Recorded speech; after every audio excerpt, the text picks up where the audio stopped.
사도신경으로 신앙 고백하겠습니다.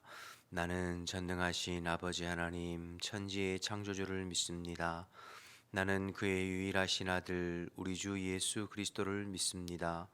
그는 성령으로 잉태되어 동정녀 마리아에게서 나시고 본디오 빌라도에게 고난을 받아 십자가에 못 박혀 죽으시고 장사된 지 사흘 만에 죽은 자 가운데서 다시 살아나셨으며 하늘에 오르시어 전능하신 아버지 하나님 우편에 앉아 계시다가 거기로부터 살아있는 자와 죽은 자를 심판하러 오십니다.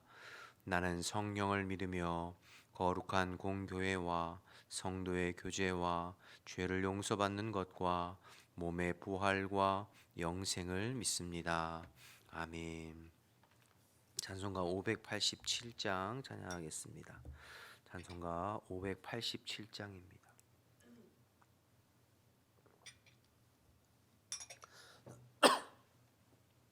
587장입니다.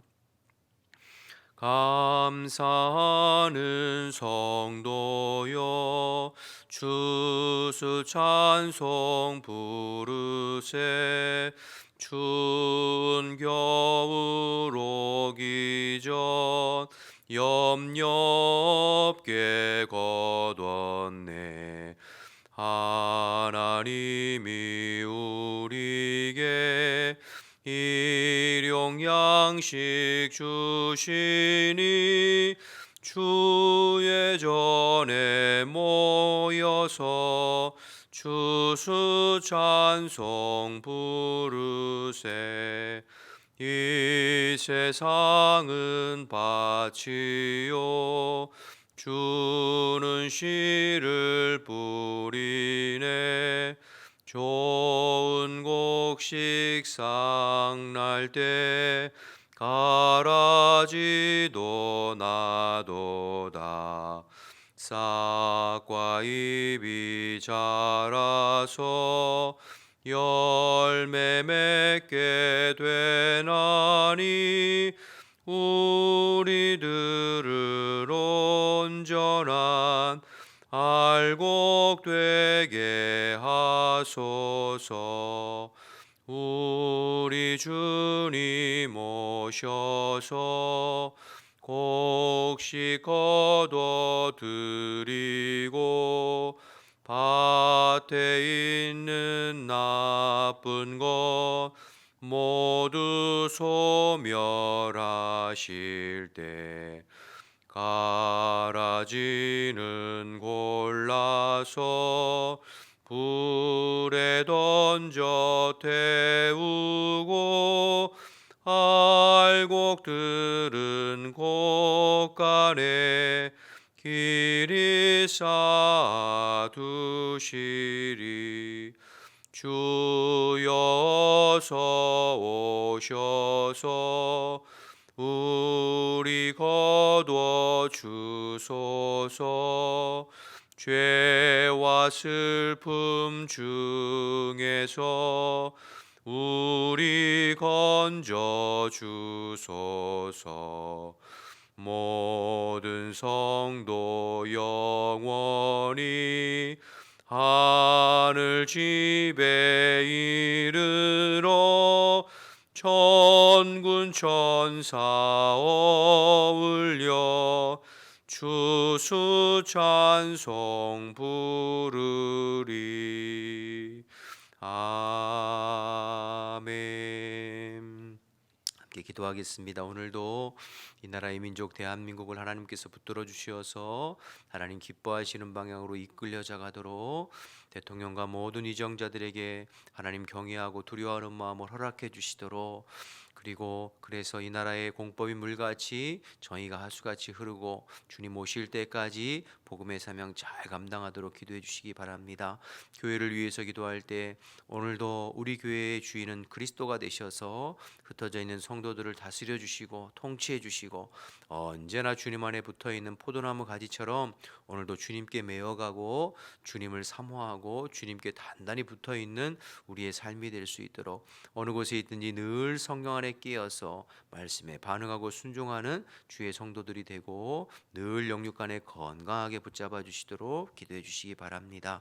오늘은 라오스의 이승엽 윤은아 선교사님을 위해서 기도할 때 선교사님 가족 모두 성령 충만하여 선교에 전심전력할 수 있도록 선교에 필요한 그레이스 땅 구입을 위한 협상이 잘 진행되어지고 또 그레이스 스포츠 센터를 통하여서 라오스 복음화의 전진 기주가 구축되어지고 라오스 전체의 복음화에 대한 비전을 이루는 그러한 우리 선교사님 또 사역이 될 수 있도록 라오스 이승엽 윤은아 선교사님 기도 제목 주셨습니다.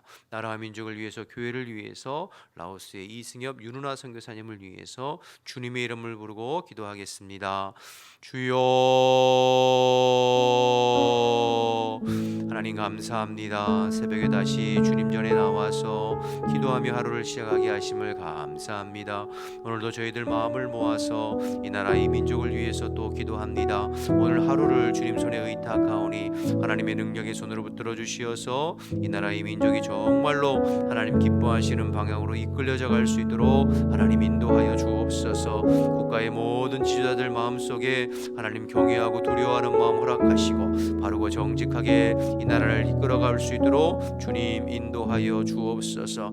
이 땅의 날로 관영해져가는 죄악들을 주님 용서하여 주옵소서. 하나님의 공법이 물같이 정의가 수같이 흐르는 대한민국이 될 수 있도록 그래서 주님 다시 오실 때까지 열방의 수치를 당하는 법이 없이 복음의 사명 선교의 사명 감당하고 땅끝까지 그리스도의 복음을 증거하는 데 쓰임받는 이 민족이 될 수 있도록 주님 인도하여 주옵소서. 이 일을 위해서 다시 한번 이 땅의 한국 교회를 회복시켜 주시고 믿는 자들이 늘 끼어서 영적인 파수꾼의 사명을 잘 감당하고 나라와 민족을 위해서 언제나 기도하고 중보하는 저희들이 될 수 있도록 하나님 인도하여 주옵소서. 우리 교회의 머리는 그리스도이십니다. 오늘도 주께서 다스려 주옵소서. 악한 사단마귀 일절 틈타지 못하도록 주님 막아주시고 주님께서 다스려 주시어서 흩어져 있는 모든 성도들의 삶이 오늘도 그리스도께 더 메어가고 포도나무 가지처럼 주님께 단단히 붙어있는 저희들에게 도와주옵소서. 어느 곳에 있든지 늘 성령 안에 끼어서 하나님의 말씀에 또 반응하고 순종함으로 말미암아 내 능력만큼 사는 인생이 아니라 성령의 능력으로 사라지는 삶이 될 수 있도록 하나님 인도하여 주옵소서. 성도들을 주님께서 기억해 주시고 영과 육이 강건할 수 있도록 주님 지키시고 보호하여 주옵소서. 라오스의 이승엽 윤은아 선교사님을 위해서도 기도합니다. 선교사님 가족 모두 성령 충만하게 하시고 선교에 전심전력할 수 있도록 주님 인도하여 주옵소서. 선교에 필요한 그레이스 땅 구입을 아버지께서 허락해 주시고 또 하나님 아버지 스포츠 센터를 통하여서 라오스 복음화 전진기지가 구축되어질 수 있도록 주님 인도하여 주옵소서. 라오스 땅에 그리스도의 복음을 증거하는 데 쓰임받는 귀하고 복된 센터가 될 수 있도록 하나님 인도하여 주옵소서. 이 일을 위해서 우리 이승엽 선교사님 기도하면서 또 하나님 여러 후원들을 붙여주시어서 사역을 잘 감당하실 수 있도록 은혜를 베풀어 주옵소서. 오늘도 안결같이 주님 의지하며 기도하고 중보하여 싸우니 주님께서 기억하시고 때에 맞게 응답하시고 역사하여 주옵소서. 주님 감사합니다. 감사합니다. 주님 하나님 아버지 감사합니다. 오늘도 저희들을 또 일깨워 주시고 한결같이 주님 앞에 예배하며 하루를 열어갈 수 있게 하심을 감사합니다. 주님 오늘도 또 주님을 바라봅니다. 오늘 살아갈 수 있는 새 은혜를 성령 안에서 부어주시어서 오늘도 주님께 더 메어가고 내 능력이 아니라 주님의 능력으로 사라지는 복된 삶이 될 수 있도록 하나님 인도하여 주옵소서. 흩어져 있는 성도들을 주님 손에 올려드리오니 주님께서 기억해 주시고 어느 곳에 있든지 영육간에 건강하게 하루를 기쁨으로 살아가는 저희들 될 수 있도록 인도하여 주옵소서. 우리가 나라와 민족을 위해서 또 열방에 흩어져 있는 주의 종들을 위해서 중보했습니다. 우리가 간구하고 기도한 것 이상으로 풍성하게 채우시는 주님의 역사를 기대하오니 주님께서 때에 맞게 응답하시고 역사하여 주옵소서. 진리의 영이신 성령님께서 하나님의 말씀 나눌 때에도 또 함께 해주실 줄 믿고 예수님의 이름으로 기도드립니다. 아멘. 마태복음 13장 31절에서 43절입니다.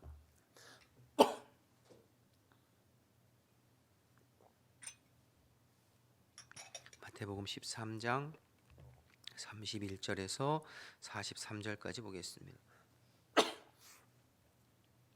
또 비유를 들어 이르시되 천국은 마치 사람이 자기 밭에 갖다 심은 겨자씨 한 알 같으니 이는 모든 씨보다 작은 것이로되 자란 후에는 풀보다 커서 나무가 되며 공중의 새들이 와서 그 가지에 깃들이느니라.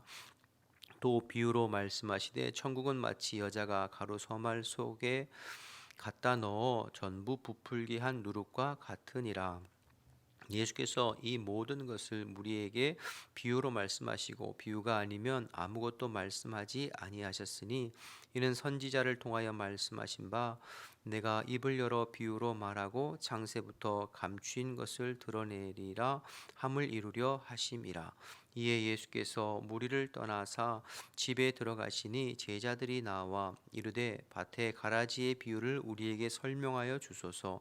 대답하여 이르시되 좋은 씨를 뿌리는 이는 인자요 밭은 세상이요 좋은 씨는 천국의 아들들이요 가라지는 악한 자의 아들들이요 가라지를 뿌린 원수는 마귀요 추수 때에는 세상 끝이요 추수꾼은 천사들이니 그런즉 가라지를 거두어 불에 사르는 것 같이 세상 끝에도 그러하리라. 인자가 그 천사들을 보내리니 그들이 그 나라에서 모든 넘어지게 하는 것과 또 불법을 행하는 자들을 거두어내어 풀무불에 던져 넣으리니 거기서 울며 이를 갈게 되리라. 그때에 의인들은 자기 아버지 나라에서 해와 같이 빛나리라. 귀 있는 자는 들으라. 아멘. 마태복음 13장은 비유장이라고 말씀드렸죠. 그 예수님의 비유, 하나님 나라와 천국에 관한 7가지 비유가 13장에 기록되어져 있습니다. 그 중에서 오늘 본문은 세 번째 겨자씨 비유와 네 번째 누룩 비유가 기록되어져 있고요. 그리고 36절 이하에는 어제 새벽에 살펴봤던 두 번째 가라지 비유에 대한 예수님의 설명과 해설이 기록되어져 있습니다. 먼저 세 번째 가라지 비유와 네 번째 누룩 비유는 짝을 이루는 비유죠. 작은 것으로 시작되어지만 그러나 결과는 엄청나게 크다. 외적으로 내적으로 달라지는 것을 통하여서 하나님의 나라는 보잘것없고 또 작게 보이지만 그러나 나중에는 성장해서 큰 영향력을 끼치는 자라고 성장하는 것이 하나님 나라의 특징, 하나님 나라의 속성임을 예수님께서 이제 겨자씨 비유와 누룩 비유로 설명하고 계신 것이죠. 차이점이 있다고 한다면 겨자씨 비유는 하나님의 나라는 왜 그렇게 보잘것없어 보입니까? 라고 하는 질문에 예수님의 대답이라고 할 수 있겠고요. 누룩 비유는 하나님 나라는 왜 보이지 않습니까? 왜 감추어진 것 같습니까? 라고 하는 질문에 예수님의 대답이라고 할 수 있겠습니다. 여러분, 예수님 당시에 로마 시대에 이방인들의 신전은 굉장히 크고 화려했습니다. 이방인의 신전은 아주 크고 화려했어요. 그에 비해서 예수님께서 이 땅에서 오셔서 시작된 하나님의 나라는 작고 초라하고 보잘것없이 보였어요. 여러분, 겨자씨, 마치 겨자씨처럼 여러분 겨자씨를 보신 적이 있나요? 겨자씨? 겨자씨는 너무 작아서 사실 육안으로 확인하기가 쉽지 않아요. 그냥 점 하나 찍힌 것 같죠. 우리나라로 비하면 좁쌀보다 더 작은 것 같아요. 그렇게 작은 씨가 겨자씨예요. 그러니까 한 알로는 뭐 존재감이라는 게 있을 수가 없어요. 한 움큼 지어야 뭔가 존재감이 보일 것 같이 한 알로는 있으나 마나 하는 것 같아요. 그러나 그 겨자씨 한 알이 땅에 심기우면 자라서 나무가 되고 새들이 와서 깃들 정도로, 그래서 겨자나무는 크게는 3m, 4m까지 자라난다고 해요. 이와 같이 작은 겨자씨 나무가 자라고 성장하듯이 하나님의 나라는 눈에 띄지도 않고 보잘것없고 작은 것 같지만 그러나 그 상태로 머물러 있는 것이 아니라 자라고 성장하여 나무처럼 커지고 새들이 와서 깃들 정도로 그렇게 자란다고 말씀하고 있는 것이죠. 실제로 예수님께서 3년 반 공생애 동안에 남겨놓고 가신 것은 12명의 제자들밖에 없었어요. 늘 수많은 무리들이 예수님 주변에 따라다니기는 했지만 그들은 예수님 말씀하신 것처럼 떡 얻어 먹으려고 쫓아다녔고 병 고치려고 쫓아다녔고 인생의 여러 가지 문제들 해결받기 위해서 쫓아다녔을 뿐이에요. 나중에 그 사람들 예수님 십자가 질 때 다 뿔뿔이 흩어졌고 심지어는 그 사람들이 성난 군중으로 돌변해서 자신들이 기대하고 자신들이 원하는 방향으로 가지 않자 성난 군중으로 돌변해서 예수를 십자가에 못 박으라고 소리치지 않았습니까? 결국 예수님께서 이 땅에 남겨두고 가신 것은 12명의 제자들밖에 없어요. 그들은 초라한 작은 겨자씨 같은 존재들이었어요. 그러나 그 12명이 120명이 되고 500명이 되고 예루살렘과 온 유대와 사마리아와 땅끝까지 이르러 복음이 증거되는 하나님 나라와 복음이 확장되어져 가는, 여러분, 그래서 온 세계를 복음으로 발칵 뒤집어 놓는 그러한 결과를 낳지 않았습니까? 나아가서는 로마가, 그 기독교를 핍박했던 로마가 복음으로 정복돼서 기독교를 국교로 인정하는 기독교 국가가 되잖아요. 그러니까 칼과 창으로 정복한 것이 아니라 복음으로 로마를 정복하는 이런 결과를 가져왔죠. 이와 같이 하나님 나라는 처음에는 보잘것없고 겨자씨 같이 작아 보이지만 나중에는 자라서 온 땅을 덮어 새들이 와서 이방인들도 세계 온 민족이 와서 그 복음에 깃들이는 그러한 결과를 낳는 것이 하나님 나라의 속성, 복음의 속성임을 예수님께서 설명해 주시고 있는 것이죠. 33절의 누룩 비유도 같은 맥락인데요. 가루 섬 안에 들어간 누룩은 그 누룩으로 인하여 반죽이 부풀려지고 커지죠. 차이점이 있다고 한다면 누룩은 누룩 자체가 커져서 누룩이 보이는 것은 아니에요. 밀가루 반죽 속에 들어가서 그 반죽을 부풀리는 역할을 하는 것이, 기능을 하는 것이 누룩이잖아요. 그러니까 어떤 면에서는 누룩 비유는 이 하나님 나라 복음의 어떤 그 영향력을 말해주고 뜻해주고 있는 것으로 우리가 생각할 수 있죠. 하나님 나라와 복음의 영향력. 여러분, 우리가 잘 아는 대로 이 나라 이민족 이 땅 가운데 복음이 들어와서 이민족의 근대화에 얼마나 큰 영향력을 끼쳤습니까? 보이지 않지만 배후에서 이 나라 이민족 일제 강점기에서 벗어나는 독립에도 큰 영향을 끼쳤고, 의료나 교육이나 복지나 사회 전반에 걸쳐서 기독교가 이 사회에 끼친 영향력은 말할 수 없죠. 그래서 여러분, 여기까지 이 민족을 이끌어온 것이 아닙니까? 그러니까 겨자씨나 누룩이나 둘 다 보잘것없고 작고 눈에 띄지 않지만 심겨지고 들어가면 자라게 하고 부풀게 하는 그러한 영향력을 끼치는 하나님 나라의 특성, 복음의 특성에 대해서 예수님께서 설명해 주셨어요. 이것은 개인이나 가정이나 사회나 국가나 마찬가지예요. 여러분, 한 가정이 복음화되어지는 과정을 생각해 보세요.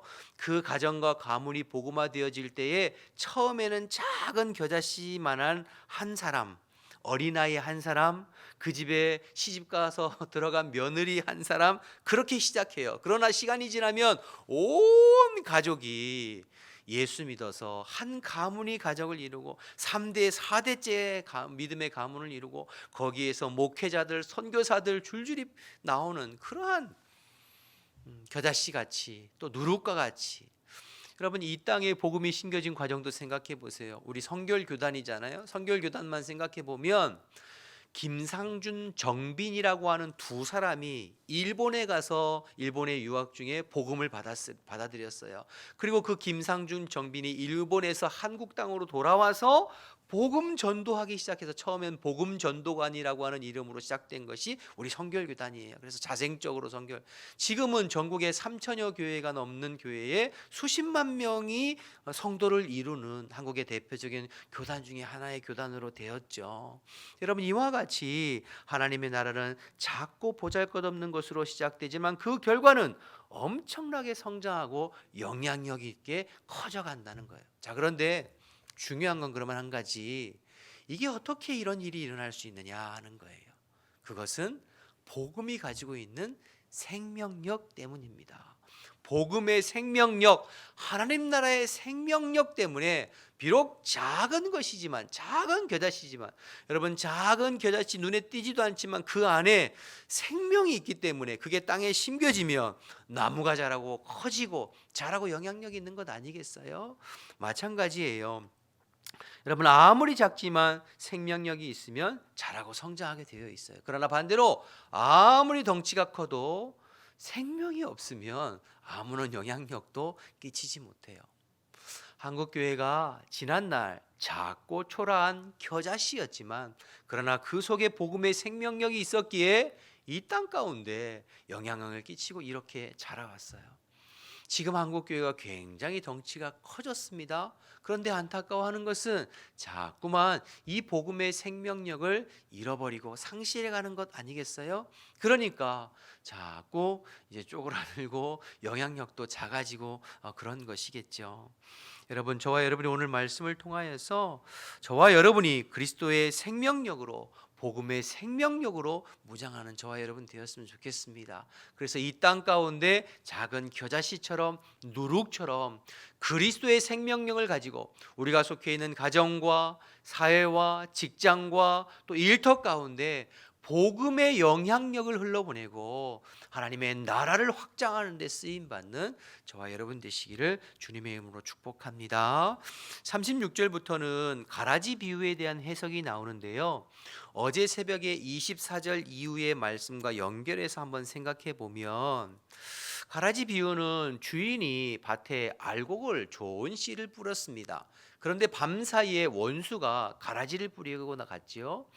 결국 곡식이 자라는 것을 보니까 알곡도 자라지만 가라지가 자라요. 가라지가 함께 자라면 영양분을 빨아들여서 알곡이 제대로 성장할 수 없잖아요. 그래서 종들이 주인에게 하는 말이 우리가 가서 가라지를 뽑을까요? 주인이 하는 말이 내버려둬라.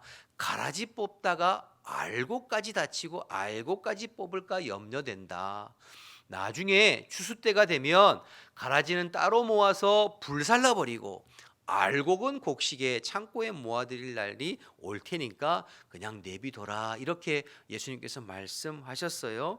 그 말씀에 대한 본문의 해석이 오늘 37절부터 나와요. 제자들이 조용히 와서 예수님 가라지 비유에 대해서 우리에게 말씀해 주세요 하니까 예수님께서 이렇게 말씀하세요. 다시 한번 볼까요? 37절부터 대답하여 이르시되 좋은 씨를 뿌리는 이는 인자요 밭은 세상이요 좋은 씨는 천국의 아들들이고 가라지는 악한 자의 아들들이다.